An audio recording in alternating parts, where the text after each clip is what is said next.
Guys, welcome to Amethyst Food Forest. Today I'm gonna propagate some roses and I'm gonna show you how to do it. We might even do some other chores as well, and you might even get some baby chick spam. So propagating plants is really easy. All you need is a physical mother plant. You're gonna take some fresh cuttings from it, and then you're literally gonna dip it in hormone and dunk it in some soil. So I picked up a beautiful coral rose bush. It's a knockout rose, so it's gonna keep pumping out flowers throughout the whole summer. I'm gonna take cuttings from this so I get free plants. That way I don't have to buy 30 or 40 plants and spend hundreds of dollars on it. I just buy one plant, I be patient, and I'm gonna get tons and tons of free plants from it. So I'm gonna be looking to take some fresh green growth from it. Probably something from the lower branches, maybe about 6" of branch. I'm going to be taking about half a dozen cuttings from this rose bush, just because when you propagate, there's usually like a 50-50 chance that it will actually sprout roots. I got my pile of root cuttings here. Let's separate it.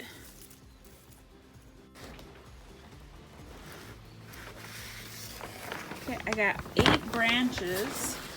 Now the next step is to remove some of the lower leaves here. Just gonna kind of rip them off. Reason why is we're going to dip them into the ground about 6 inches. Cuttings here, we're almost ready. I'm gonna cut off any of the flowers that are on these, just because I want the energy to be on root growth and not on keeping the flower alive.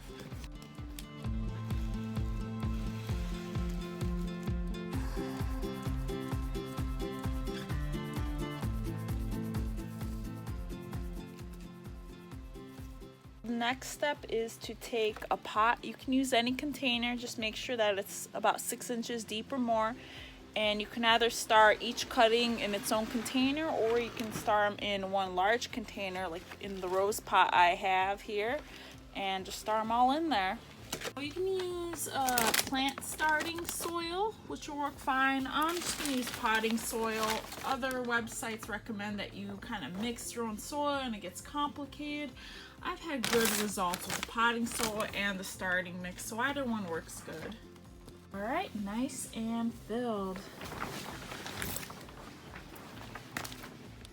Next step is take a pencil or a pen like this, and you're gonna poke as many holes as you have stems to propagate. So I have 8, I'm gonna make 8 holes. And you're gonna make them nice and deep, about 6 inches. When you propagate, you can just kind of dip them in the ground as they are, or for a couple bucks, you can pick up some rooting hormone like this. I pay $5 for this at Lowe's, and this will help increase your propagation rate. I think it's worth it, and it lasts a long time. Let me show you how to use this. First, take your cut end, and you're gonna dip it in water. Then you're gonna dip it in the rooting hormone, get as much of it as possible, and just kind of shake off the excess. And now you're gonna put it in your hole. Try and be careful to not scrape it off. Go as far down as you can, and then just close it up like that. And we're gonna do it for the rest of them.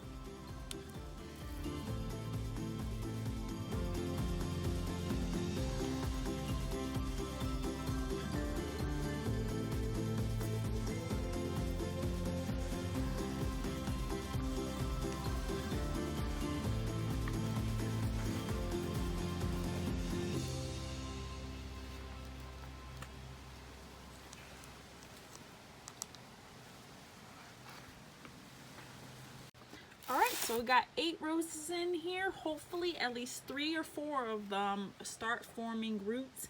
You'll know if they went bad if they start yellowing and then they start like decaying. So pull those out if you see that.